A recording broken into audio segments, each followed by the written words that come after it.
Meus amigos, a graça e a paz a todos, tudo bem? Aqui quem fala é o pastor Rafael e você está em mais um episódio do nosso podcast.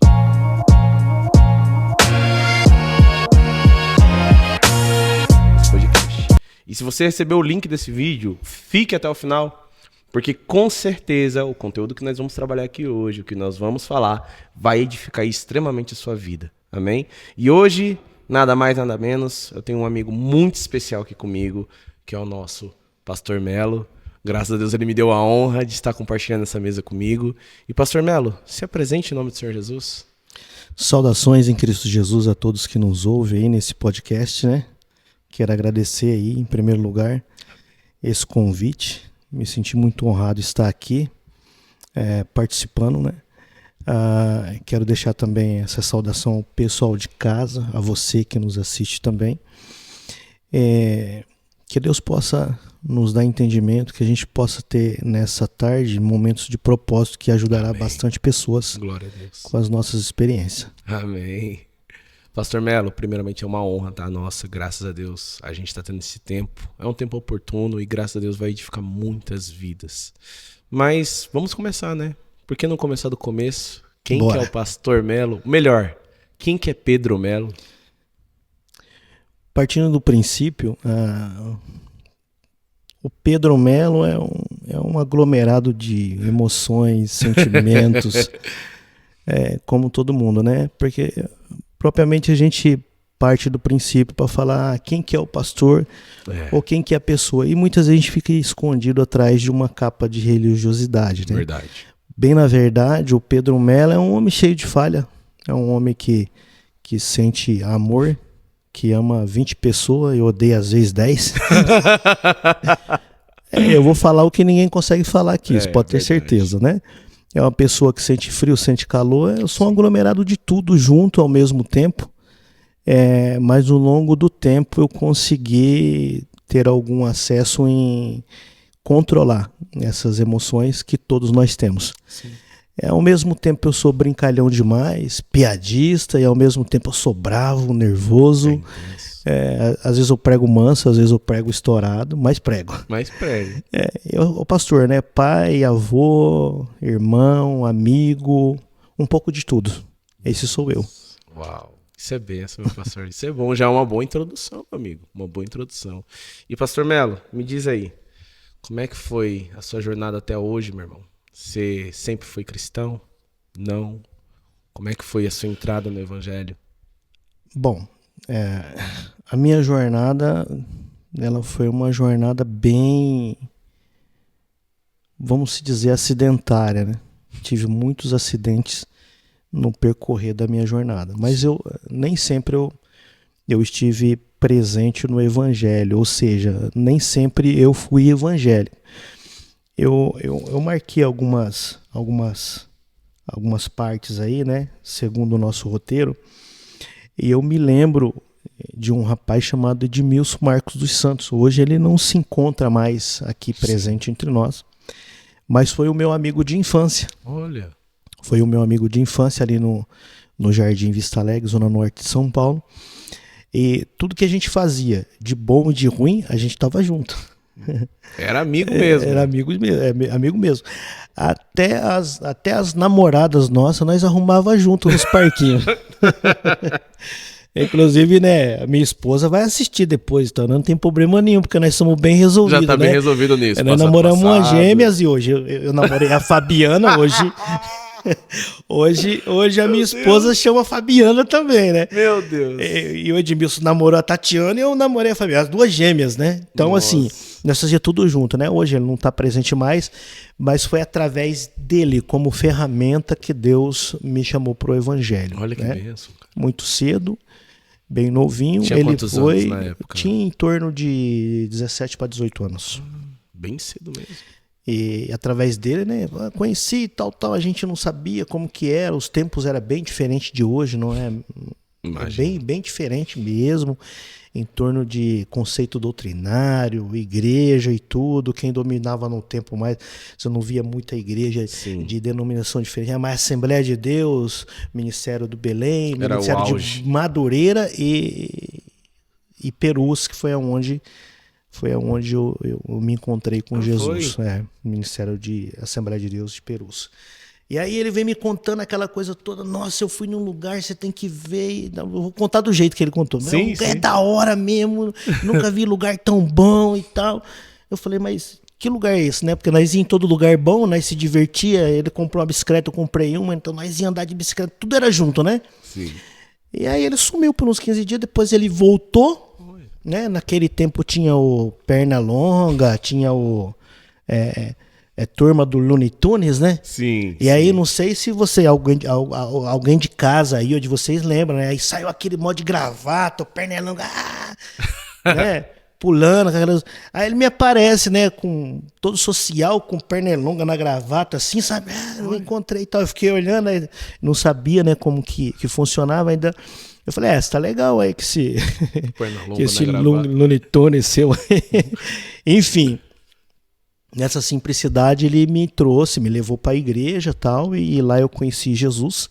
Tinha um missionário, né? O missionário parecia que conhecia toda a minha vida ali, ele pregou tudo que eu passei desde a infância até os meus 18 anos.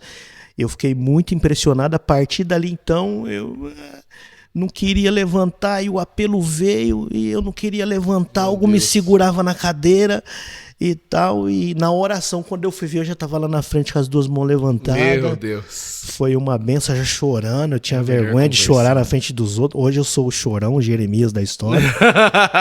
Deus mudou até essa parte minha, né? E aceitei Jesus lá, no Jardim Vista Alegre, na Igreja Assembleia de Deus, Ministério de Perus, né? Meu pastor se chamava Joaquim e no tempo era o saudoso presidente Benjamin. Atualmente todos falecidos? Hoje eu não tenho mais contato com esses pastores, né? Mas o Benjamin não está mais, eu sei que o pastor Geraldo também não está mais. Os demais eu não tenho mais contato. Mas foram meus mentores aí. E você então começou já na Assembleia de Deus mesmo? Assembleia de Deus. E ficou por quanto tempo ali, meu pastor? Eu fiquei lá, acho que em torno de uns 3, 4 anos. 3, 4 anos, recebi o batismo com o Espírito Santo numa oração de manhã com as irmãs do Coque, né?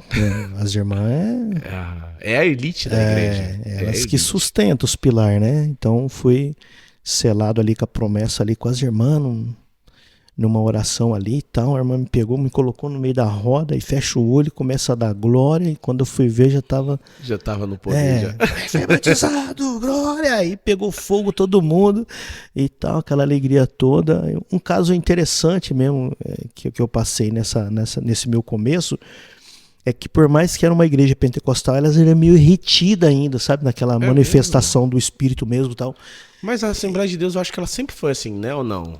Não, ela tem uma linhagem, né, de ser aquele crente pentecostal, porém tem alguns freios, né? Tem muita coisa que ela vai considerar como meninice e tal. Eu tô falando como fui um assembleano por muitos anos, né? Então eu sei muito bem como funciona o interior da Assembleia. Então, pregador hoje tá pregando com o microfone na mão, antes não era pedestal, tinha que ter postura, não podia andar para cá, não, era falta de ética, entendeu? Falta de treinamento, tal, não passou pelo ensino de corpo de obreiro e tal, aquela coisa toda. Então você tinha que pregar com pedestal, postura, não podia andar para lá nem para cá, e você não podia sair. Hoje o cara prega lá, o pastor prega com o microfone na mão, anda, desce no meio do povo, pula, salta, né? Hoje temos aí um pregador muito abençoado, né, que é eu até admiro ele, né? O Fiuza, né? O Fiuza, ele sai no meio da igreja e é benção. E é assembleano do Belém, né? Então é uma benção. Então quer dizer que mudou bastante de lá para cá, né? Sim. Mas o meu tempo era bem, vamos dizer assim, bem rígido, né? Bem rígido em tudo, mas em tudo mesmo. Aí nesses primeiros 4 anos ali, já de crente, o senhor não pregava ainda, nada. Não, mas tinha muita vontade. Porque o homem prega.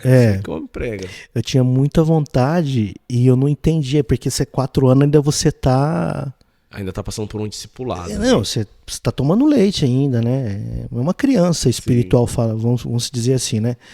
Então, o primeiro culto que eu fui, que eu vi umas irmãs dançando, uns irmãos rodando, que eu fiquei, de queixo caído. Falei, nossa, eu quero dançar também.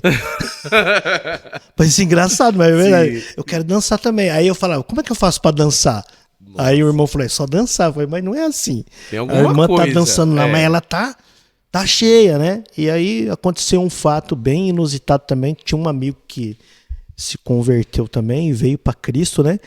E aí eu levei, rapaz, ó, é o seguinte, nós vamos dar uma fugida aí, nós vamos numa igreja ali, é diferente o negócio.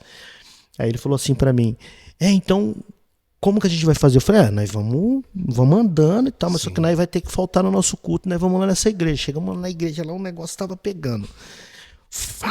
Tal. Aí no final ele falou pro irmão, né, pro missionário, ele falou, missionário, vem cá. Como que faz pra dançar? Aí o irmão falou a mesma coisa pra mim. Falou, é só dançar. Ele falou, não, mas eu quero dançar assim, sabe? Tipo panela de pressão cheia. Foi uma benção. Meu Deus. Então é mais ou menos isso. Então o Marcos, ele me levou, né? Foi uma ferramenta que me levou pra Cristo. Sim. E esse começo aí foi um começo. Hoje eu paro, olho pra trás e falo, meu Deus, né? Tantas como a coisas, gente né, cara? foi tão imaturo, né? Sim. Coisas de criança, né? Que a gente faz no nosso...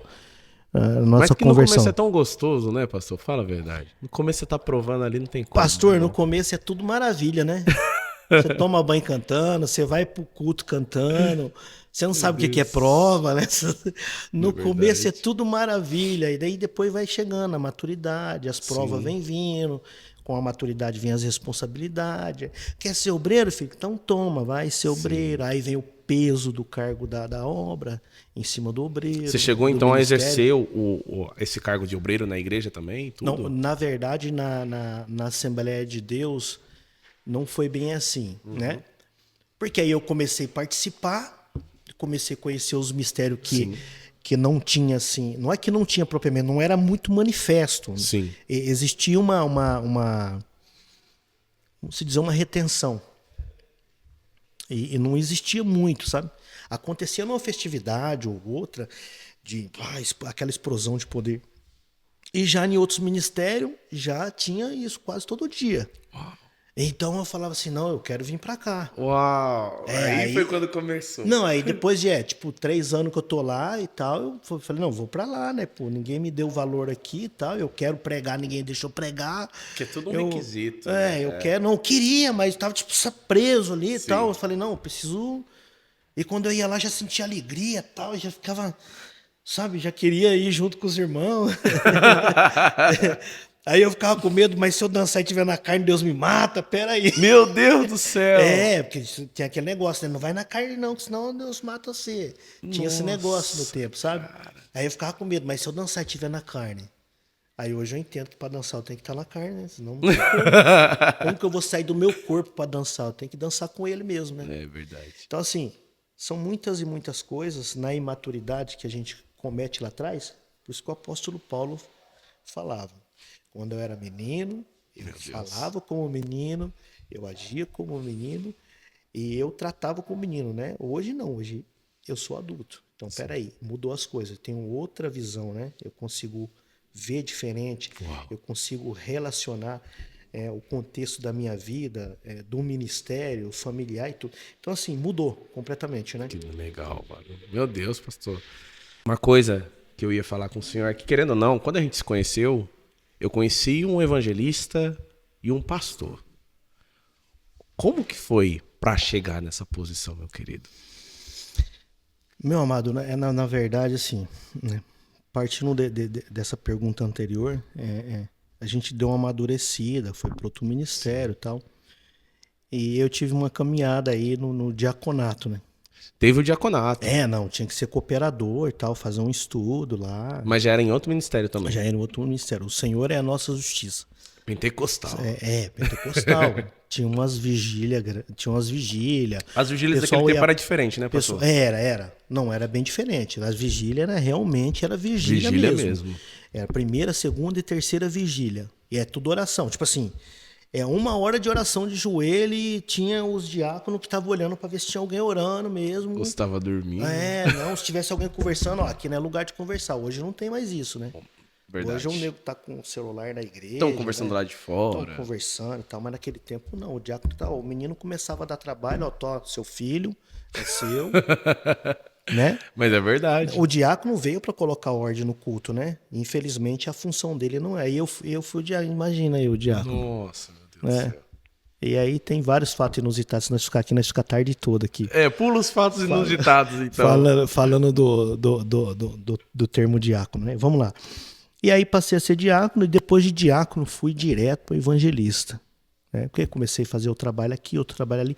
E tudo voluntário, um desejo que Sim. ardia dentro de mim e tal, que arde até hoje de pregar esse evangelho, de anunciar onde eu estou no trabalho, no ônibus, onde eu pegava, quando eu andava de ônibus, né? Nas firmas onde eu trabalhava, né, em São Paulo. Então eu sempre falei do amor de Cristo. Sim. Aí, o que ele fez na minha vida, né? Então, partindo desse princípio, eu criei uma interpretação do ID, e isso é coisa minha, tá? De repente o pessoal vai começar Deixa de te usar, pastor. a saber aí desse ID, né? Na verdade, eu até fiz uma marcação aqui. Sim. Eu fui muito de Mateus, capítulo 28, versículo 17 ao 19, né? Por que que ele anunciou o ID, né? Sim. O que antecipa o ID é uma dúvida que tiveram dele na primeira aparição que ele apareceu depois de ter ressuscitado. Sim. Duvidaram, tal. Aí ele vai lá e diz, olha, é o seguinte, ID, pregai o meu evangelho a toda criatura. Todo aquele que crê e for batizado será salvo. Sim. Né? Então, a palavra ID, eu dei uma interpretação aqui, né? Independência dentro do evangelho. Uau. Quando você é independente, quando você entra de fato no evangelho. Porque tem pessoa que entrou no evangelho, mas o evangelho não entrou nele. É diferente. É verdade. Né? Então, quando você tem uma independência, você é independente quando você entra. Então, o id está no ir. E a palavra de Jesus, ela não deixa nenhum espaço para você recusar. E ela não diz assim, ó, o evangelista tem que ir, o pastor tem que ir, o diácono vai cuidar da casa. O cooperador vai cuidar das coisas que precisam dentro da igreja, de limpeza, organização. Não, ele falou ide. Quando ele ide, todos. Ele falou para o pastor, ele falou para o evangelista, para o diácono, para o presbítero e para aquele que não tem cargo nenhum. Você Sim. pode ir, eu estou te dando condicionamento para você ir. E existia um fato que aconteceu na construção do templo. E eu trago ele para essa pergunta. A construção do templo, ela não tinha muitos profissionais no templo. Então tinha que ter artesão, tinha que ter a pessoa que trabalhava com madeira, outro que esculpia pedra, outro Sim. que era pedreiro, outro que era marceneiro. Então o que acontece?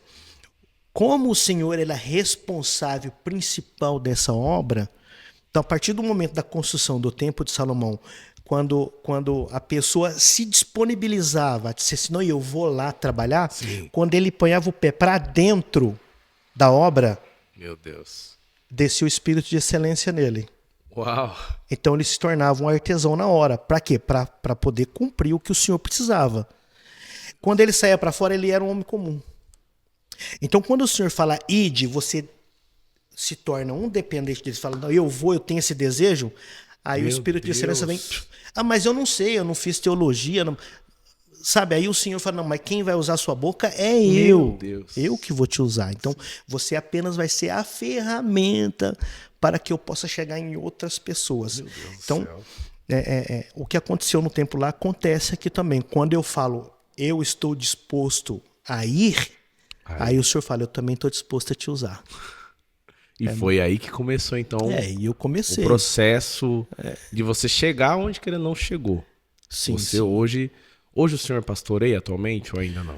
Hoje eu não pastoreio, porque lá na frente nós vamos chegar nessa pergunta ainda. Sim. Não é que eu não pastoreio. A gente sempre está pastoreando. Sim, não tem como. Mas assim, tipo assim, eu estou num templo, estou na frente de um templo, tem 50, 30, 20, 10 ovelhas. Não, hoje não. Por alguns motivos nós vamos chegar lá e eu vou explicar para vocês aqui por quê. Tá? E quanto tempo o senhor então ficou exercendo, por exemplo, o evangelismo? Até chegar no momento de falar, nossa, até aqui... Porque, querendo ou não, vamos ser sinceros, o pessoal conjectura o evangelista muito como o cara que só fica lá fora, lá na rua, evangelizando. E aí acaba que, por conta dessa imagem, Você para de exercer muitas vezes o evangelismo porque ou uma igreja ou um ministério fala, agora você é pastor. Foi quanto tempo como evangelista, meu pastor? O evangelista, né, na minha concepção de ver Sim. esse patamar em termos dos obreiros, o evangelista, de fato, o nome já está falando que ele é um evangelista, ele sai para evangelizar. Sim. Porém, é o que muita pessoa, o que muitas pessoas ou muitos ministérios ainda não tem esse contexto. Mas ele existe esse contexto, mas não tem. Tá? O evangelista, ele está acima, falando de patamar ministerial, nós todos somos iguais, tá? Deixar bem claro aqui, o pastor falou que o evangelista é mais do que outro. Não, o patamar ministerial, isso, tal, se a gente for enxergar dessa maneira, você vai ver que no meu tempo, vinha o cooperador, aí vinha cooperador poderia ser qualquer pessoa que estivesse cooperando ali, em qualquer sentido da obra, aí vinha liderança de mocidade, criança, tal. Aí depois vinha o diácono. Sim. Depois do diácono vinha o presbítero. Então são patamar de hierarquia ministerial. Sim. Vinha o presbítero. Depois do presbítero, ou a pessoa tinha uma vocação direto para pastor, já ia direto para pastor. Acontecia? Acontecia, vários casos. Olha. Já ia direto para pastor. Porque, veja bem, um presbítero, ele está mais condicionado a ficar ali dentro das quatro paredes, no campo, auxiliando o pastor e tal. Ele não é um cara que vai para fora. Ele é um cara mais de casa, que vai cuidar da casa, né? O presbítero, né? O evangelista, ele já é um grau acima, patamar, porém, ele é um cara que pode cuidar de casa, é um cara que pode ungir, pode separar, pode lecionar obreiros, pode selecionar, pode ungir. Assim, tudo dentro dos conformes do Estatuto de Regimento Interno do seu próprio ministério. Tem tudo isso, né? Então, esse evangelista, ele pode abrir igreja e ele pode montar. Na verdade, o evangelista e o missionário, que é uma tese que dá muito... Sim, dá um atrito. Porque missionário, evangelista, os dois, na verdade, fazem a mesma função. Então, hoje... Falo, Jesus, vou falar. Então hoje você vê muitos missionários, muitos evangelistas, muitas missionárias e muitos evangelistas que nunca abriram um ministério, cara. E a função é essa. Ele precisa entender que ele vai abrir um ministério aqui, vai deixar aqui um cooperador, um diácono, um presbítero. Agora eu pergunto para você, se o cara é evangelista, ele não sabe o que é um diácono, porque ele não passou pelo patamar do diácono. Vixe. Ele não sabe o que é cooperador. E ele não sabe o que é um presbitério. Como que ele vai formar esses três patamar? Se ele não passou por nenhum deles, não sabe o caminho. Mas ele já é missionário. Nossa. Ele já é evangelista. Só que ele não tem nenhum dos três. Ele não aprendeu nenhum dos três. E aí cai-se no conceito que nós estamos vivendo hoje, que tem muitos evangelistas, tem muitos missionários, tem evangelista mulher também. E evangelista mulher, nesse conceito que nem o pastor falou, pode ou não pode? Tipo... porque eu acredito que ministérios mais assim litúrgicos geralmente não tem evangelistas mulheres. Geralmente elas passam para ser missionárias, no caso. Mas tem igreja que não... tem ministério que vai abrir esse conceito para mulher, evangelista. Interessante. Né? Se a gente for falar no sentido evangelista... É porque a gente fica naquela dualidade sobre a liturgia daquela igreja, aquelas outras coisas. Nossa. Tem muita divergência. Tem muita. Demais. Eu sou um tipo de pessoa, falando pessoa. Eu sou um tipo de pessoa que eu separo muitas palavras. Então eu consigo... Sim. É uma coisa que Deus me deu. Eu consigo pegar uma palavra como id e daí sai uma frase na minha cabeça. Pronto. Né? Id, dependência dentro do evangelho. Nossa, interessante, verdade. Porque eu me torno independente. E aí vai além, voltando um pouquinho, vai além isso aí dentro do evangelho. Por quê? Porque quando você se torna independente dentro do evangelho, você não vai ser ferido, porque você é independente. É lógico que você vai respeitar a sua liderança, Sim. seu pastor, mas você não vai ficar preso a pregar em cima do altar, mas você tem a rua para pregar. Sim. Então você já está independente. Se ele lhe der oportunidade ou não, você é um independente dentro do evangelho. E quem é que te guia nessa independência? O próprio Jesus, o próprio Cristo. Então, voltando para o evangelista, para nós não perder o foco, Sim. então existe várias e várias igrejas que entendem diferente porque foram ensinados diferente. Há uma ramificação de ensinamentos para cá, para lá. Existem outros cargos que já nasceram, eu não entendo porquê, mas não vou entrar nesse mérito, né? Mas prefiro não debater o assunto, porque leva várias horas. Né? Mas enfim, existe a mulher evangelista, existe o homem também nos ministérios, existe o missionário e a missionária, como também na polêmica que a gente temos hoje, que existe o pastor e a pastora, que tem gente que já não concorda que existe a pastora. Mas enfim, são temas aí que vão pegando. Isso. Então é interessante ver que o senhor passou por esses processos, teve o evangelismo e chegou, querendo ou não, a pastorear. Como é que foi esse processo de pastorear, meu pastor?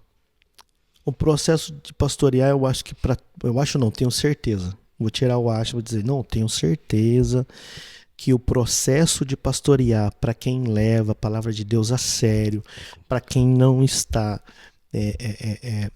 com o coração interessado em bens materiais, para um pastor que tem os seus pilares na construção do evangelho, são pilares de fidelidade, são pilares de caráter, né? A tendência dele é sofrer. Meu Deus. Todos, pastor, não existe um, e eu duvido que existe algum pastor que ainda não passou por uma tese de depressão, mal de burnout, alguma coisa do sentido. Talvez ele nem saiba, passou assim rápido, se trancou no quarto várias vezes, que lá era um momento de depressão e ele nem sabe o que era, nem mas sabia foi. Que era aquilo. Porque o tempo meu de pastor foi muita traição, foi muita ingratidão, porque quando você tem um radar que detecta essa falta de gratidão, ela eu vou dizer isso porque aconteceu comigo, tá? Pode ser que sirva para você, pastor, que está me ouvindo, pode ser que sirva para você que está em casa ouvindo esse podcast. O que acontece? O pastor, ele chega numa casa de uma pessoa. Tá lá, a pessoa está destruída, o casamento está destruído, a pessoa está bebendo, está fumando. A gente chegou numa situação, numa casa, conhecidos nossos, né? Afilhados nossos até de casamento, né? Olha. Não vou citar o nome por ética. e a gente chegou nessa casa. E quando a gente chegou lá, nós não acreditamos, fomos fazer uma visita. Chegamos lá, a pessoa tava só Deus na causa. Quando eu levantei a mão para orar, bum! Meu Deus! A pessoa caiu. Caiu e tal. E aí a pastora começou a orar junto ali também, expulsamos aquela entidade do mal que estava tomando conta daquela família ali. E quando a pessoa levantou, que nos abraçou, parecia que tinha quebrado umas 3, 4 garrafas de pinga ali. Meu Deus. A casa cheirava álcool, mas não tinha álcool. Não tinha, né? Aquilo foi exalado, foi extraído do corpo da pessoa. Interessante isso, né? Meu Deus. Ela, sabe? E aí sentamos para conversar, tal. Fui fazer um aconselhamento.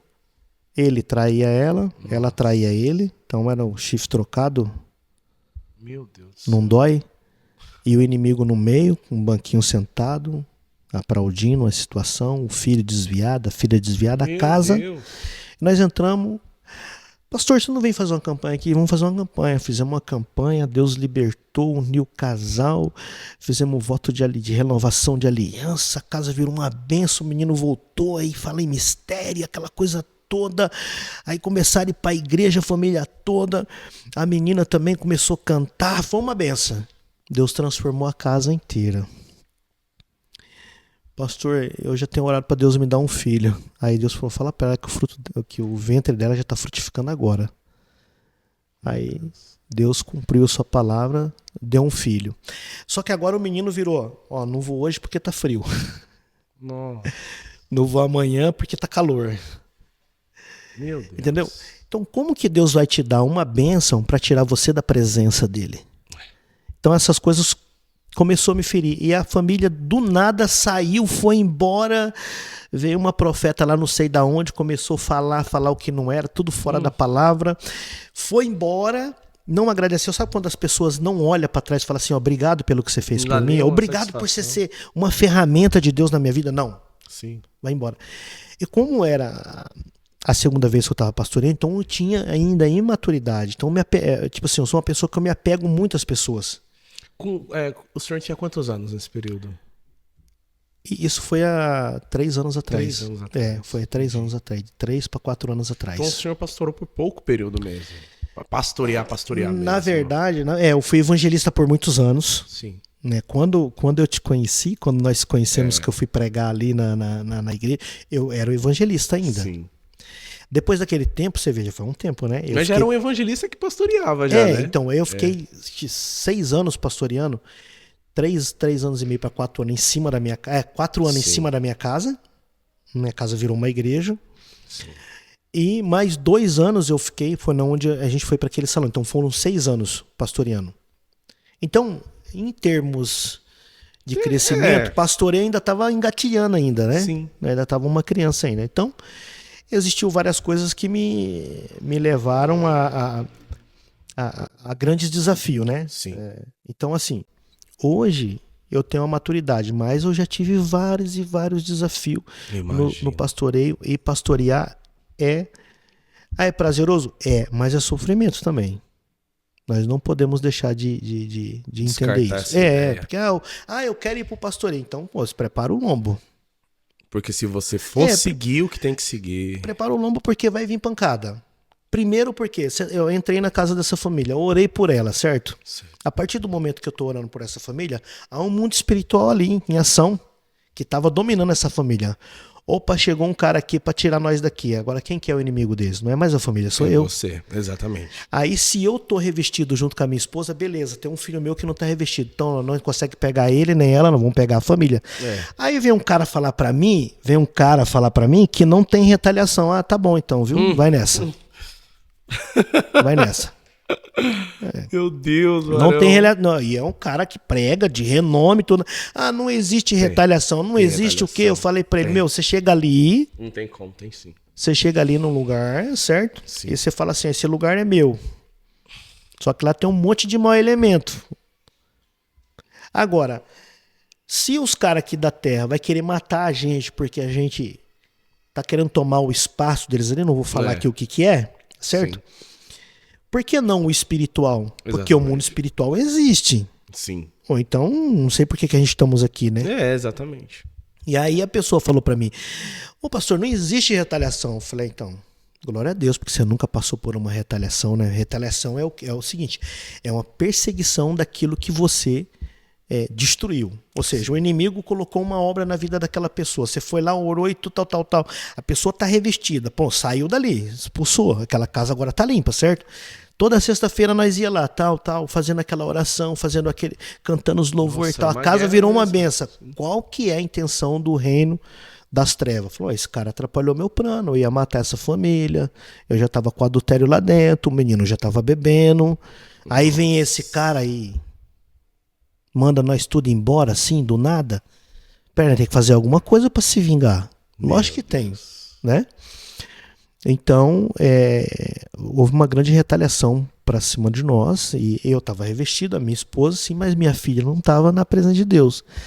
Então, há uma seta maligna que foi jogada em cima dela para que, através dela, pelo sentimental nosso, nós ser atingidos de alguma forma para ver a desistência de estar na frente de um trabalho. Então, existe isso. Eu passei por isso. Nós passamos por isso. Meu Deus, pastor. E com essas retaliações, você ainda se manteve na posição pastoral ali? Ou não? Como é que foi? Porque até onde eu lembro, o senhor tem, querendo ou não, tem um nome, tinha um ministério também que eu via enorme. E onde eu vi o Senhor, eu via cura, via tudo. Como é que foi ainda lidar com essas retaliações e ainda tá ali segurando as pontas? É assim, ó, como pastor a gente sofre. Sim. E tem alegrias. É aquele sentimento que eu falei no começo. Né?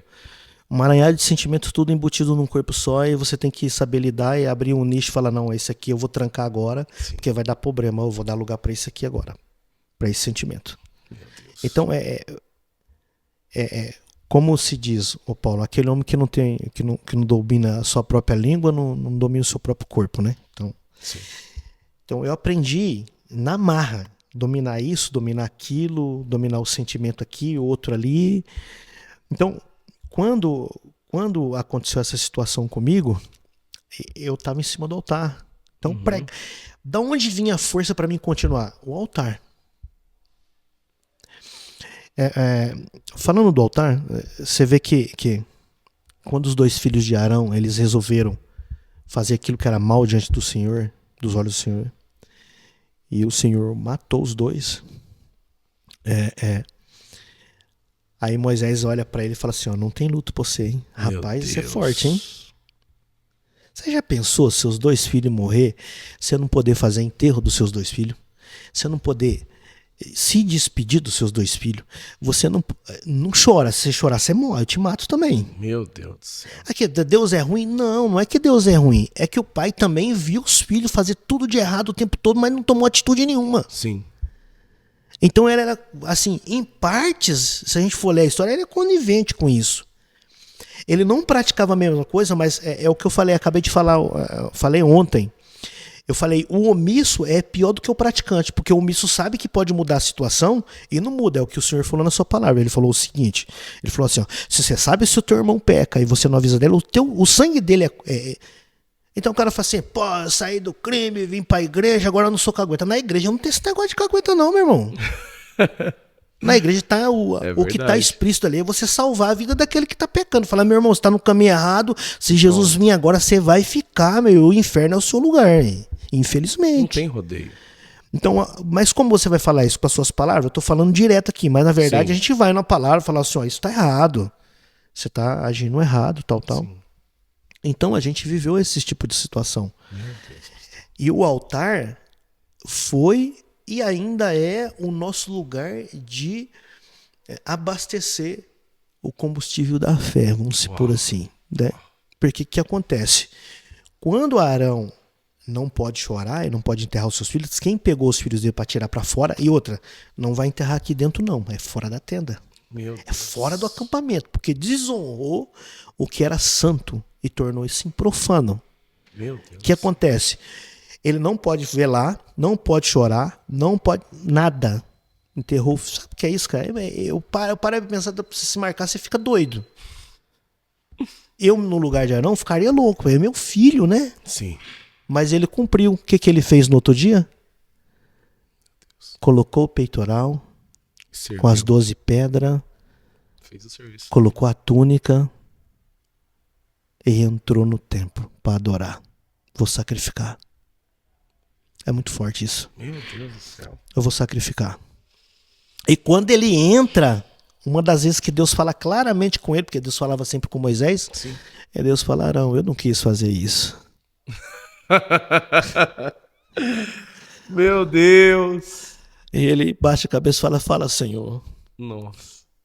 Então assim, é uma coisa, eu tô aqui, eu tô com vontade de chorar por essa situação. Então, tô vendo a presença de Deus aqui nesse podcast. Então assim, muitas vezes eu subi no altar quebrado, arrebentado, acabado. E contar, tinha 2 degraus que nem tem aí. Subiu o degrau e pensar para subir o último. Meu Deus. De cabeça baixa e falar, Senhor, não me mata aqui em cima, não.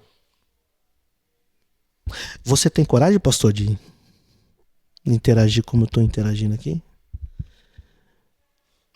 Meu Deus. Porque eu não posso adorar a minha própria imagem. Né?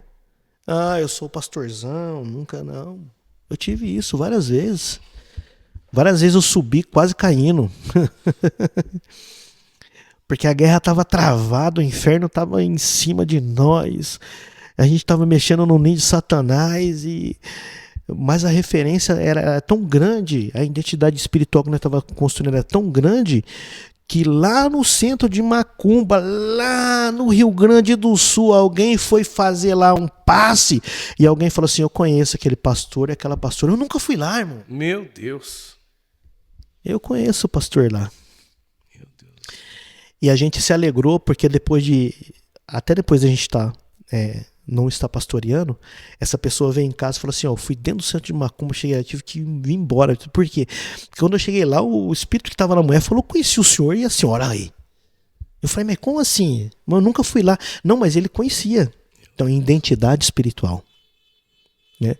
Então eu lutei, porque a maior luta não é contra os nossos irmãos, né? A maior luta é contra mim.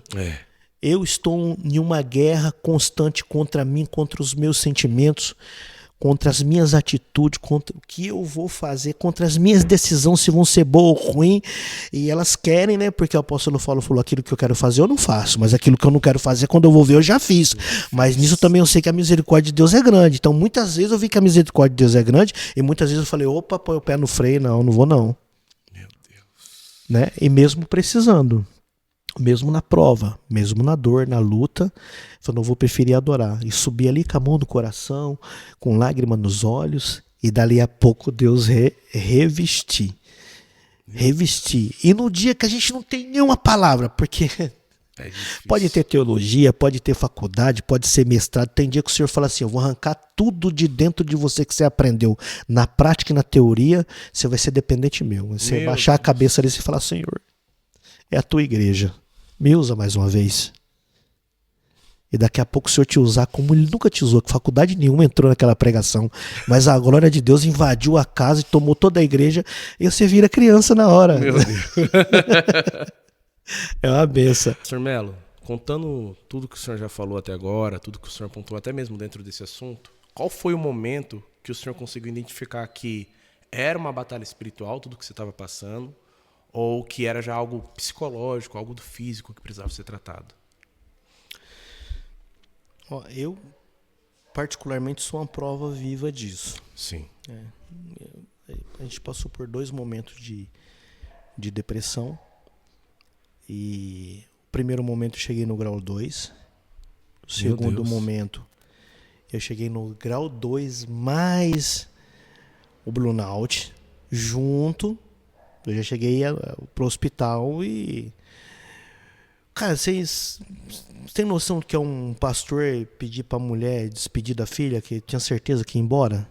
Meu Deus.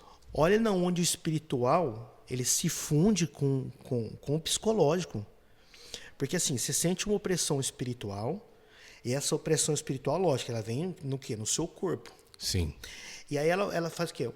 Ela faz uma fundição na sua mente. Então, tudo que você está vendo que é real passa a ser um desespero misturado com o espiritual, uma mistura de coisa. É uma loucura que na cabeça da gente que está passando por isso, e muitas pessoas tendem a falar que o cara que está depressivo, eu já vi falar, e eu já preguei que o depressivo está endemoniado, e não é nada disso. Meu Deus. Entendeu? Não é nada disso. Depois eu tenho aqui uma receita sobre isso. Sim. Tá, beleza? Então o que acontece? Como no longo da sua vida você vai pegando tantas coisas, você vai sofrendo bastante traumas, isso é coisa que pessoas fizeram para você, as decepções que você teve, o carro que você não conseguiu comprar, desde a namorada da infância lá que deu pé na gente. Então, o que acontece? O seu subconsciente é uma outra pessoa dentro de você que pega essas informações que pode tirar você do contexto geral aqui e elas guarda sem sua permissão. Meu Deus. Então, subconsciente. Então, tem o consciente e o subconsciente. Como se fosse um disco rígido interno. Sei. Então, elas guardam lá, porque aquilo vai te fazer mal. Por exemplo, seu subconsciente ele vai pegar você, uma pessoa que está prestes a bater o carro. O subconsciente tem o botão de desligar. Para você não sentir o impacto, pum, desliga você antes. Aí o cara tá todo lá com ferro no corpo, tal. O subconsciente desligou ele. Ele vai acordar depois, reanimar e tal. Aí os médicos têm técnica para achar esse botão onde liga o cara de novo, pro cara voltar, entendeu? É o subconsciente. Então, ali fica guardado todas as informações dos traumas. E, por incrível que pareça, mesmo você sendo o dono da sua mente, sendo o dono daquilo que você guarda, você não tem esse controle. Às vezes você não sabe onde é esse botão. Você não sabe onde é essa chave. E abrir essa porta e tirar aquela coisa ruim de dentro e jogar fora. Então, a depressão parte a princípio daí. Ela pega todos os traumas seus, embaralha e daqui a pouco vira... Sua cabeça não tem lugar mais para nada. Entendeu? Aí vem o espiritual, porque o inimigo não é bobo. Ele usa já de Aí ele pega e fala, então é nisso mesmo, é na loucura que ele toma, é no desespero que ele toma, aí ele toma a mente junto. Então por isso que eu falo que é uma fusão. Eu vivi isso de perto. É uma fusão. Então, propriamente você conhece a Bíblia, sabe que Deus faz milagres, sabe que ele liberta, sabe que ele levantou Lázaro da cova ali, tal, tirou ele de lá, as faixas teve que desatar, ouviu o nome, saiu pra fora, e de repente você tá falando assim, pô, num desespero eu vou morrer. Meu Deus. Entende? Então eu cheguei no hospital do Ouro Verde lá, eu cheguei de cadeira de roda, que era uma Toyota pegando no tranco, e... Na hora que a minha mulher saiu de perto de mim, eu fiquei mais desesperado, que eles não deixaram ninguém entrar, eu tô sozinho lá. Aí quando o médico passou, ele falou, esse daí tá pior do que o cara que perdeu a Copa. Aí eu falei, tô enrolado, gente. Eu vim num lugar buscar socorro e um médico olhou pra mim e fez uma chacota. Meu Deus. Eu falei, tô enrolado. E naquele desespero todo que eu tava, aí eu vi que eu não tinha mais. Olha pra você ver como é espiritual e é também... A guerra, ela tem dois pontos, espiritual e material, esquerda e direita. Sim. Aí o que acontece? Uma acontece do lado esquerdo do seu cérebro e outra acontece do lado direito. Psicologia também. Sim. Aí o que acontece? Na hora que eu entendi que eu estava sozinho no hospital e que eles tinham tirado a minha esposa que estava do meu lado, que segurava a mão dela, que me dava alguma segurança, e naquele momento, eu sou franco a dizer, eu não tinha confiança em ninguém, eu nem lembrava de Deus. Porque o desespero que me tomava era tão grande que eu não conseguia entender que Deus podia me livrar. Só que na hora que caiu o peso da consciência, você está sozinho, sua mulher não está aqui do seu lado, o médico que você estava confiando que ia te ajudar, passou e tirou sarro de você. Peraí. Aí eu baixei a cabeça, olhei para todo mundo que estava ali, e aí o inimigo falou na minha mente na hora. Falou assim, olha, você era para estar cuidando deles. E eu tô te envergonhando na frente de todo mundo. Eu que estava precisando de ajuda, de controle emocional, não conseguia controlar meus nervos, minhas mãos mexiam, minhas pernas mexiam, sem controle. Eu nunca tive daquele jeito. Eu nunca tomei diazepam na veia. Naquele dia eu tomei diazepam na veia. Né? E aí, na hora que eu fiquei assim, aí eu segurei na cadeira, fechei o olho, eu falei, Senhor, manda alguém para me ajudar. Eu só falei isso. Na hora que eu terminei de falar, uma pessoa colocou a mão no meu ombro e falou assim, eu tô aqui para te ajudar. Era uma enfermeira serva do Senhor. Eu já passei por isso e eu vou te ajudar. Sabe que é a resposta na hora? E Deus só queria que eu falasse com ele naquele momento de desespero, né? E eu não lembrava da palavra, lança tuas ansiedades aos pés do Senhor e Ele te ouvirá. Na angústia clamei pelo Senhor, Ele ouviu o meu clamor. Sabe? Mas você não lembra porque você está com a mente cheia de tanta coisa. Sim. E aí ela veio com uma injeção, aplicou na minha veia. 2 horas depois eu acordei numa maca. E aí eu olhei para um lado, tinha um cara todo enfaixado, parecia uma múmia, com uns olhos grandão assim, grande mesmo, não parecia nem que era humano, o cara tão magro que tava, eu fiquei assustado com aquilo. Aí eu falei, tô no inferno, velho. Meu Deus. Aí depois eu olhei pro outro lado, aí tava lá um doutor sentado com a caneta de ouro, aí nós fala, Deus, né? Doutor sentado com a caneta de ouro, roupa branca, cabelo branco, olho azul, óculos, tudo da cor dessa pulseira sua de ouro também, anel de ouro na mão. Eu falei, tô no céu. Aí foi aquela confusão na minha cabeça, tô no inferno, tô no céu, tô no inferno, tô no céu. Aí eu falei, vou perguntar, né? Perguntei pra ele, falei, onde que eu tô? Ele falou, você tá no Ouro Verde. Eu falei, glória a Deus. Não tô nem eu, nem Foi até engraçado, mas foi verdade. É, porque o cara do meu lado, ele fazia... com aquele olho assim desse tamanho. Eu falei, cara, é estranho isso, eu não tô num lugar bom, né?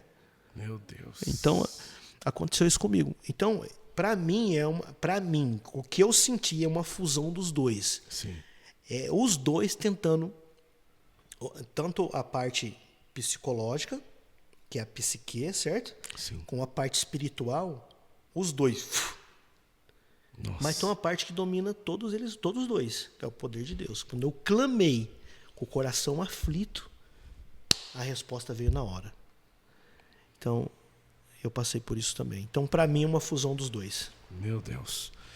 E se o senhor, vendo agora com toda essa experiência, que conselho que você dá para líderes que passam para isso e negligencia isso?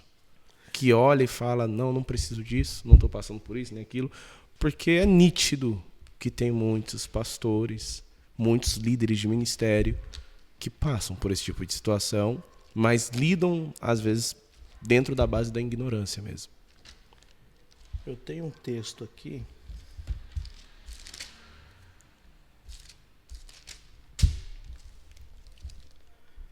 É a receita da minha cura. Amém.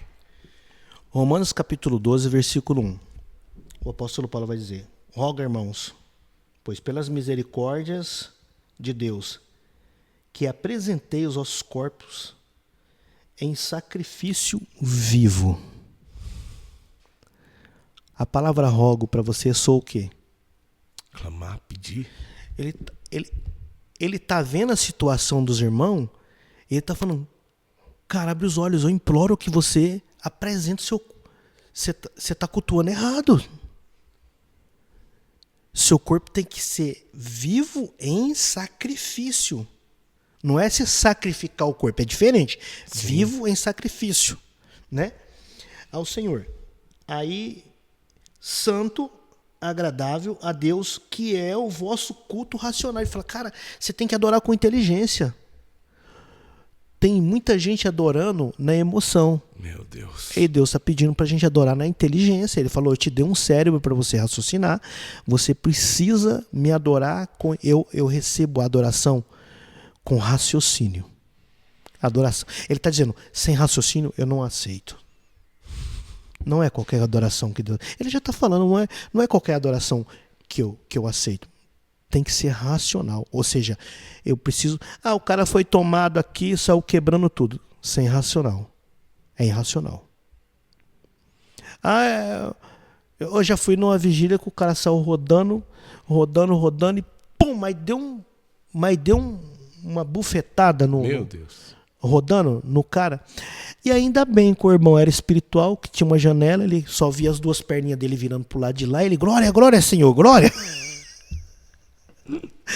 Se ele fosse um carnal, ele ia voltar, eu vou te pegar agora. Ia dar um tapa também. Isso não é Deus que está na sua vida, não. Porque Deus não ia me bater assim, né? Meu Deus do então céu. não tem o raciocínio, Sim. né?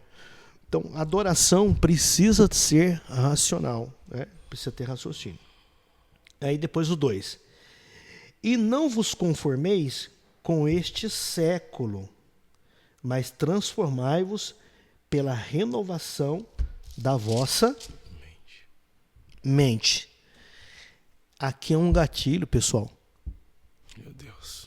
Não se conformeis com esse século. A mídia vai te oferecer, o povo vai te oferecer, o amigo vai ter e você vai querer ter porque o amigo tem. Daí eu vou falar uma coisa aqui que vai ficar gravada. Tem gente que compra o que não precisa, meu Deus, com dinheiro que não tem, para impressionar quem não conhece. Meu Deus. Ele não precisa, compra com dinheiro que não tem para impressionar quem não conhece, só para viver no quê? No que a sociedade está oferecendo. Então o Senhor está falando, não se conformeis com este século, com esse mundo, mas renovai-vos pelo poder da sua mente. Ele está falando assim, não vai buscar poder em mim não, já está na sua mente, cara, é um gatilho que você precisa acionar aí. Meu Deus. Então esse poder já foi lhe dado, de renovar a mente. Senhor, renova-me. Não, é você que tem que resolver essa parada com Deus aí. Eu preciso resolver a minha mente. E como eu resolvo a minha mente? Aí dá-se a parte da pergunta anterior, que eu fiquei em depressão, mal de burnout, e essa parte que você está me perguntando agora. Aí ele vai dar mais eu não entendi. Tá bom, então eu vou te dar mais uma dica. Aí ele vai dar mais uma dica. Aí ele vai falar o seguinte, quer ver? Ó? Onde que eu tô aqui? 12. Aí ele fala que é para renovar. Quer ver? Eu vou voltar aqui.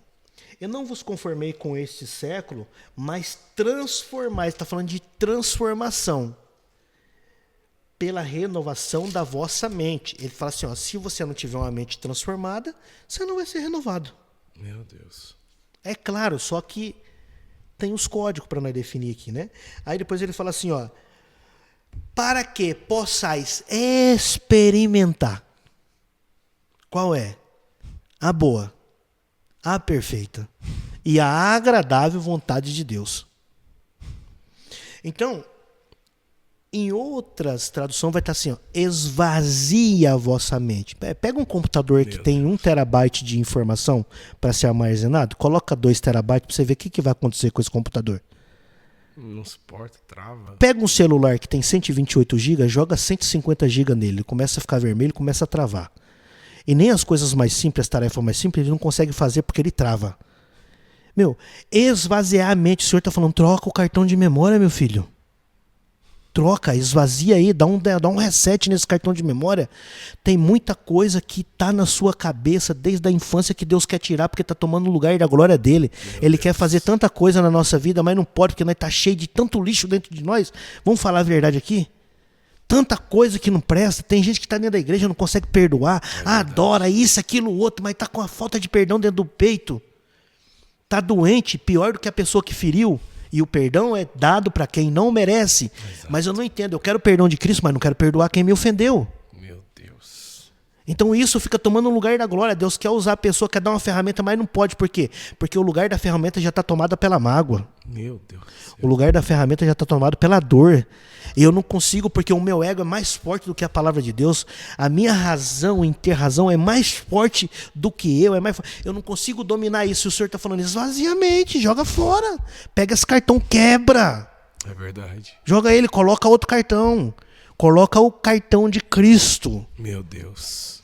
E aí você vai conhecer qual é a boa, a perfeita, agradável vontade de Deus. Olha, ela é boa, é perfeita e é agradável. E não é a minha vontade, é a vontade dele. Entende? Então tá aqui o segredo. De verdade, eu passava mal 3 vezes durante a noite. Eu caía no chão e eu não conseguia levantar. Quem me levantava era minha filha e minha esposa. Pastoriano. Os membros não sabiam disso, tá sabendo agora.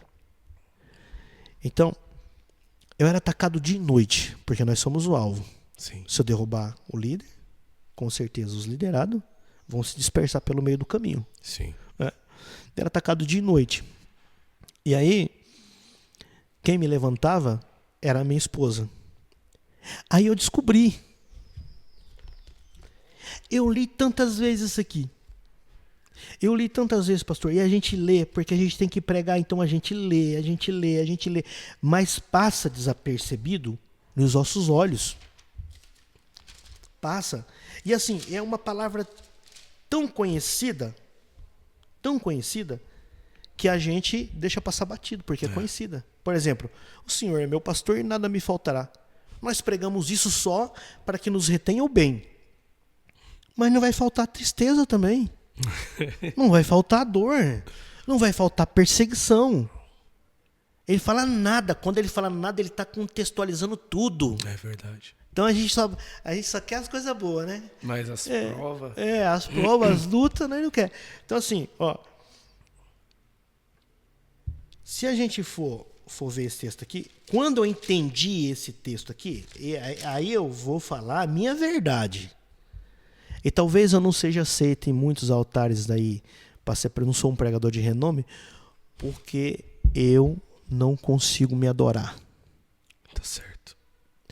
Porque, pastores, que é uma verdade, esconder suas fraquezas por trás de uma veste sacerdotal é adoração ao próprio corpo. e as próprias fraquezas.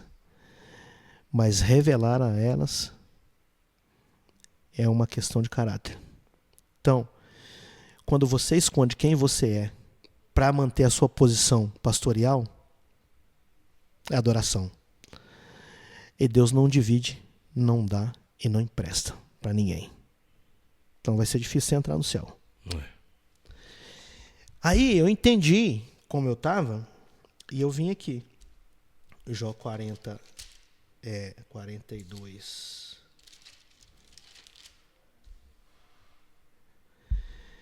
E mudou Deus o cativeiro de Jó quando este orava pelos seus amigos.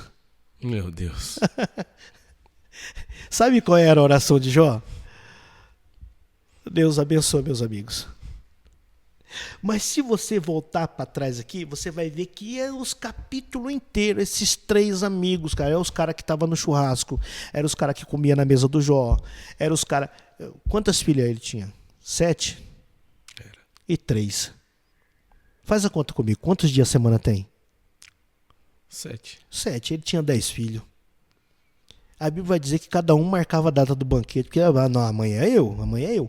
E era boi, filho, era churrasco. Direto tinha festa. Não, era dia, praticamente de noite tinha festa na casa dele. O Jó era o cara que pegava o mendigo no andarilho no meio da rua, põe pra dentro de casa, manda dar o corte de cabelo dele, pega a roupa mais boa e põe aí nele, né? Pega uma mala, põe mais um pouco de roupa pra ele, toma esse dinheiro pra você andar mais 2 ou 3 anos aí, você não vai precisar pedir nada pra ninguém.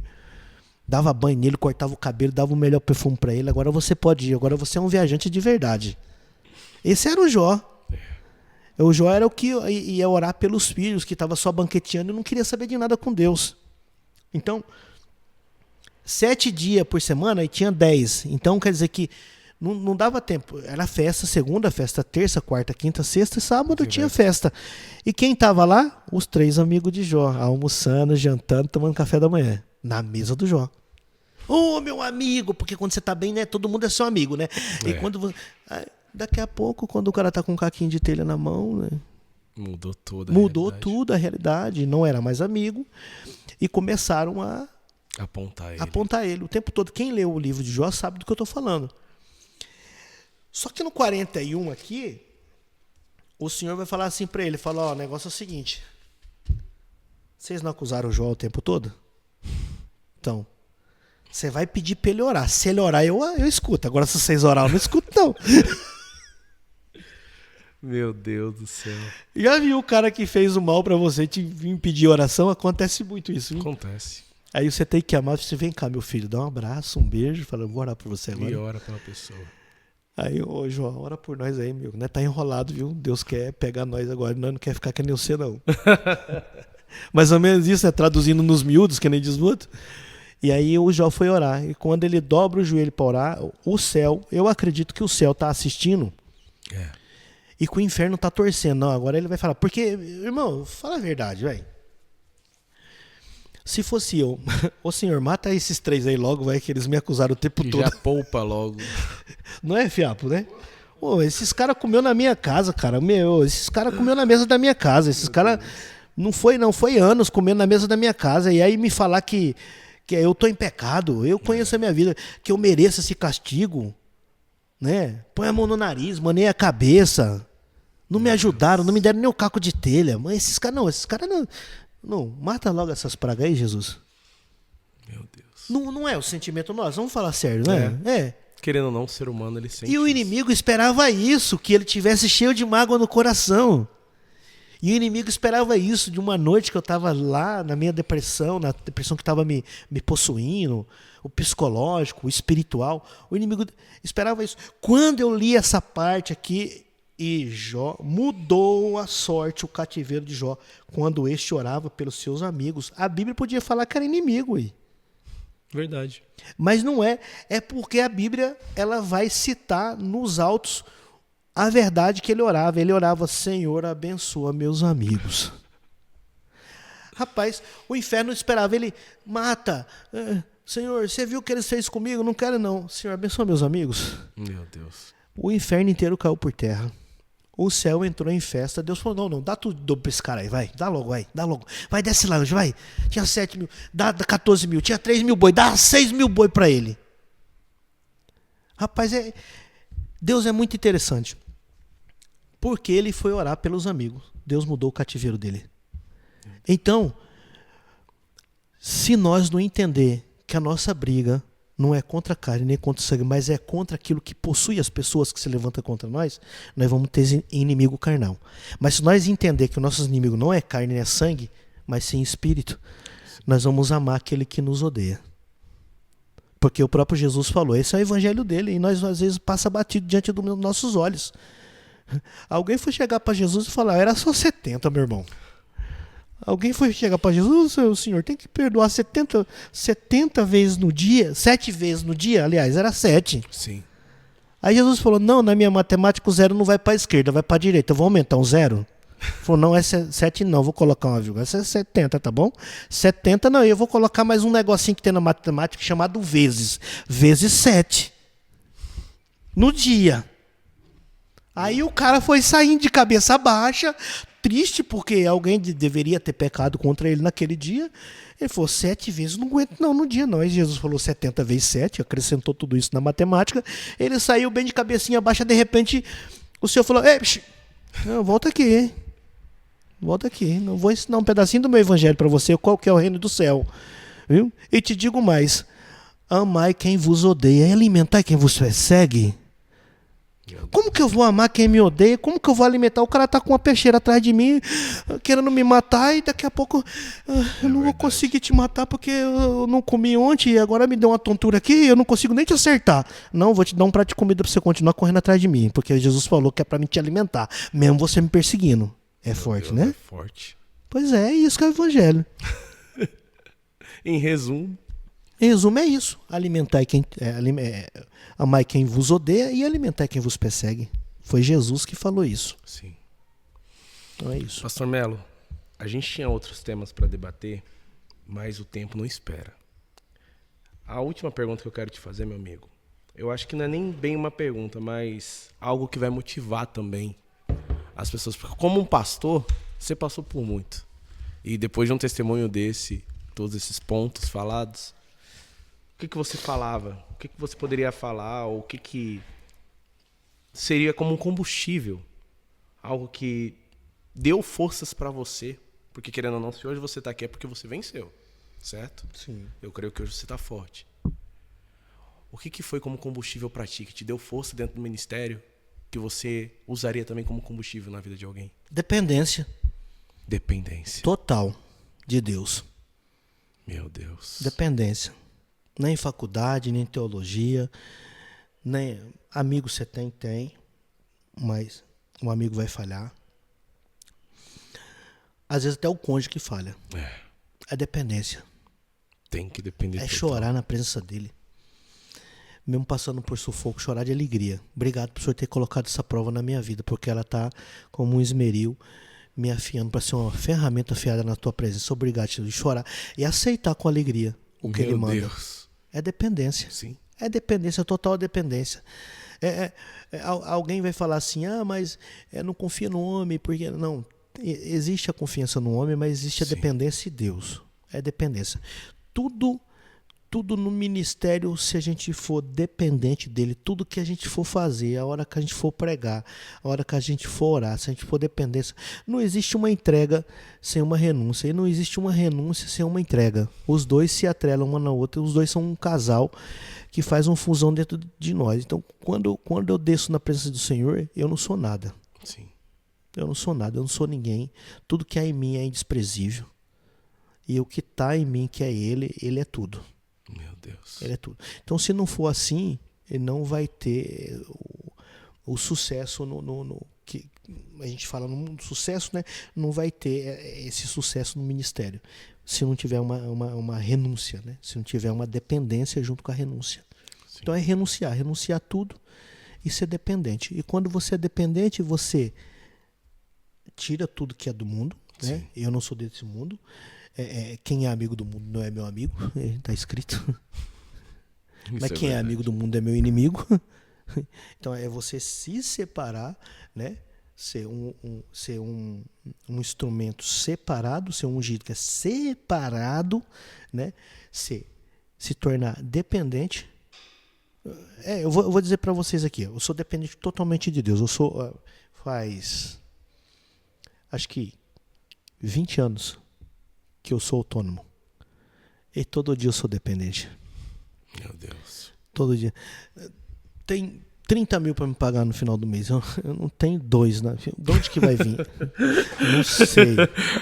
Eu não sei, mas ele vai abrir porta onde não tem porta para me passar, porque eu vou honrar o nome dele. Na onde eu trabalho, as pessoas sabem que eu sou pastor. Então, Senhor, me ajuda. Sabe que eu sou honesto. A parte caracterial nossa, de caráter nossa, é uma parte também que comove muito Deus. Sim. Eu já fiquei praticamente sem comida em casa para pagar quem eu devo. Mas para não dar o direito de falar aquele pastor sem vergonha. Então eu já fiquei sem viajar muitas vezes para pagar o pessoal que trabalha comigo. Então eu nunca tive na minha casa no Vida Nova alguém que fosse cobrar 5 centavos. Você me deve 5 centavos, não me pagou, né? E o dia que aconteceu uma conversa, eu falei assim, olha, traga alguém aqui com prova que eu devo R$1.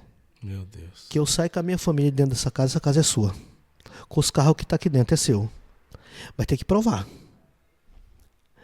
E a pessoa não voltou até hoje. Falácia de Satanás. Entendeu? Então, move-se pelo caráter. Sim. Por como eu vou me portar aqui na terra, que tipo de identidade eu estou criando aqui, no céu, na terra e no inferno, porque o céu me conhece pela identidade, pelo que eu sou. O inferno me conhece pelo que eu pratico. É verdade. Né? E o humano, ou seja, a justiça da terra, me conhece por eu cumprir as leis, ou não cumprir. Então, essas são as 3 bases. Aí, celestial, dependência de Deus, o derramamento, porque você imagina uma pessoa que entra na presença de Deus e não consegue sentir. Meu Deus do céu. É mesmo quando eu entrar aqui, cadê o Rafael? Não, ele tá aí, você não tá vendo? Não tô vendo não. Ele nem me abraça, ele costuma me abraçar, mas ele não tô vendo ele não, mas tá aí no microfone, só tá o microfone aí. Mas o Rafael não tá. Meu Deus. Então, se você não sentir Deus, tem alguma coisa errada com você. Eu preciso dobrar o joelho, mas eu preciso arrepiar. Eu preciso chorar. Mas eu vou chorar de tristeza, não, eu vou chorar porque ele tá perto de mim. Foi obrigado por você ter me escolhido, tá aqui me dando um abraço.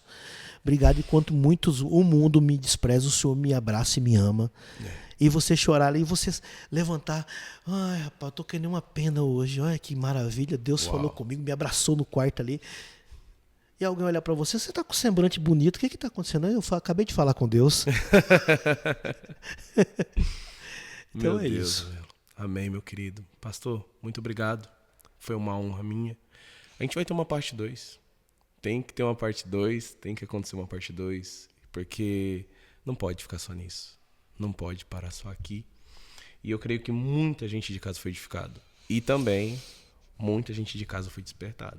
Tenho certeza disso. Alguém entendeu a mensagem, entendeu todo o processo de... Não só, eu acredito que a gente só não fala só da essência pastoral, mas de ser cristão mesmo no todo. Então eu creio que isso edificou muitas vidas. Para encerrar, meu pastor, suas considerações finais. Bom, eu quero considerar deixando uma escrita que eu deixei aqui. Fique à vontade, meu pastor. Rapidinho. Vai ser bom para todo mundo que está aí. Nós tínhamos um pessoal na comunidade e Deus usou, nós fomos fazer um culto na garagem. E aí Deus tomou a minha vida para profetizar. Eu não sou de profetizar, mas Deus tem que pegar eu e me sacudir para me profetizar. Porque eu acho uma coisa muito séria e eu tenho muito respeito para falar assim, pô, Deus tá falando, entrou dentro de você para falar na sua boca com o outro. Tem que ser Deus mesmo, porque se não for, aí vira, né, uma coisa que não é legal. Aí o evangelho fica para trás, né? E aí Deus tomou eu nesse dia para falar com essa pessoa, por misericórdia, claro. E essa pessoa era uma pessoa muito... uma sistemática, né? Uma pessoa muito sistêmica, né? Então, começou a chorar. Aí eu, como profeta, Deus tá falando mesmo, então eu vou dar lugar. Aí dei lugar, e quando eu dei lugar, Deus começou a falar com a família inteira. Já fazia, acho que, mais de 20 anos que a família não conversava. Na mesma casa morando, o filho não falava com a mãe, não falava com os irmãos, guerra dentro de casa. Meu Deus. Oramos ali, foi um chororô, Deus abraçou e foi aquela coisa de perdão que eu falei quase agora aqui, né? Abraçou, foi legal, tal. Em 20 dias, foi a coisa marcante do ministério que eu marquei aqui para me falar.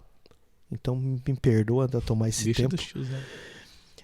Em 20 dias, para 30 dias mais ou menos, a mulher ficou doente, aceitou Jesus e ficou doente. Nossa. Em 90 dias Deus recolheu ela com câncer. Meu Deus. Então Deus levou nós ali só para ela aceitar Jesus. Tem um porém. Ela acreditava na cura. Sim. E todos os filhos que estavam dentro de casa não acreditavam. Já estava comprando caixão, já estava vendo o buraco para enterrar a mãe, não onde que ia ser. E eu e a esposa, nós acreditávamos no milagre. Porém, se a gente for prestar atenção aqui na palavra Marcos 5, 38, 39, 40, vamos ver que o Senhor chega na casa do centurião, lembra dessa passagem? Sim.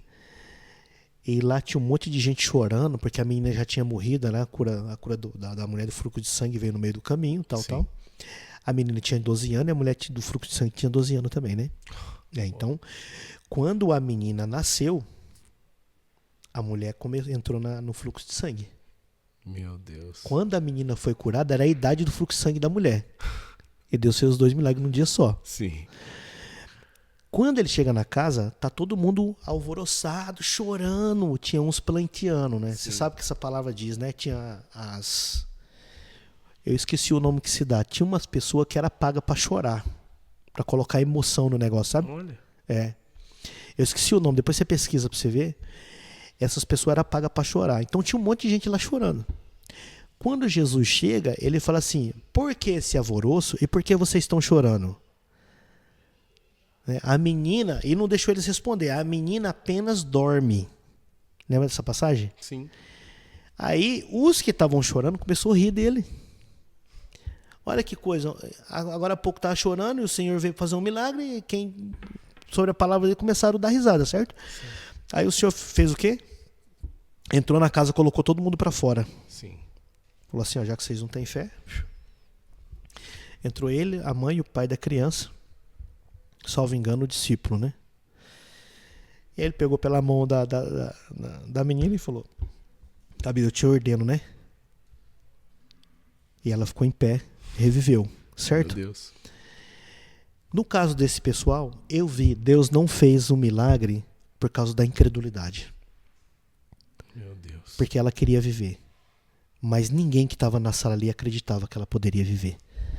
Já estavam enterrando ela em vida. Então, qual é o evangelho que nós vamos pregar que não tem fé? Se alguém está doente, você tem que crer que ele cura. Agora, se não crer, ficou difícil. Então, essa coisa aqui marcou a minha trajetória como pastor que eu queria falar naquela hora, lembra? Marcou porque eu vi que Deus queria operar, porém a incredulidade deles não deixou. E a mulher foi a óbito. E ela queria, vou viver, pastor, vou viver. Eu falei, eu creio. Mas tinha 10 que não cria. Na mesma sala, energia positiva e energia negativa ali. Uma luta. E o pessoal que está dentro da igreja, que está cantando, que está orando, mas não creu que Deus poderia fazer. E eu não poderia ser como Jesus. Sai todo mundo para fora, né? Que eu vou orar agora, não. Aconteceu isso com nós, tá? Minhas considerações finais é o seguinte: eu quero agradecer a Deus pela minha esposa. Sim. Minha esposa, um beijo pra você. 26 para 27 anos de casado, amando a mesma mulher. Glória a Deus. Glória a Deus, varão. Essa mulher que Deus me deu é a paixão da minha vida. Quero agradecer a Deus pela Rebeca, minha filha. O Derek, né? Sabe que eu sou avô já, né? É, o pequenininho, né? Só que agora não tá mais tão pequenininho, né? Não, ele tá 4 anos de idade já. Então eu quero agradecer a Deus pela vida do Derek, meus mentores, meus pastores que já pastorearam a minha vida. Agradecer a Deus pela sua vida, pela vida do Fiapo, pela vida da Késia, esse jovem bonito que está aqui, essa jovem também. Que Deus abençoe vocês da Home. Deixa um abraço a toda da comunidade aqui também, em nome do Senhor Jesus. Que Deus possa, na sua bendita e infinita misericórdia, vos abençoar poderosamente. Amém, meu pastor. Deus abençoe. A gente tem a mesma gratidão. Querendo ou não, o Senhor acompanhou toda essa trajetória, assistiu também. Então a gente tem a mesma gratidão, meu pastor. Muito mesmo, uma admiração muito grande. E eu creio que isso vai ficar nas memórias, mesmo na mídia também, mas principalmente nas memórias de todos que estão aqui assistindo. Tá bom? Muito obrigado. E meus amigos, se você assistiu até o final, se você não foi edificado depois de tanto testemunho desse, meu amigo, eu acho difícil tua fé não ter sido avivada. Compartilha. Tem gente que está precisando de uma resposta de oração. Tem gente que está precisando de um combustível de fé. E hoje teve isso, meus irmãos. Tá? Então não esqueça de compartilhar, curtir e abençoar outras vidas. Fiquem todos na paz. Até mais, meus irmãos.